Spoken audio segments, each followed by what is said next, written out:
কলকাতা তেরঙ্গাময় স্বাধীনতার মাটি। ভারত মাতাকে পুজো করতে বলেছিলেন স্বামী বিবেকানন্দ।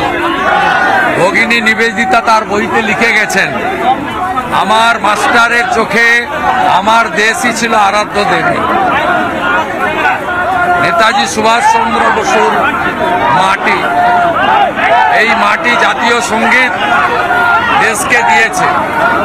এই মাটি থেকে বন্দে মাতরম মন্ত্র উচ্চারিত হয়েছে। ভারতীয় আর্মিকদেরকে শ্রদ্ধা কৃতজ্ঞতা জানাতে, দেশের প্রধানমন্ত্রীকে সংহতি জ্ঞাপন করতে হাজার হাজার মানুষ বেরিয়েছেন।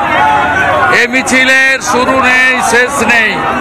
5 কিলোমিটার রাস্তা, মানুষ আর মানুষ। ভারত মাকে বন্দন করুন, প্রণাম করুন, আর্মিদের জয়ধ্বনি দিন, দেশের সরকারের সাথে থাকুন। অসংখ্য ধন্যবাদ। আমার সঙ্গে ছিলেন বিরোধী দলনেতা শুভেন্দু অধিকারী।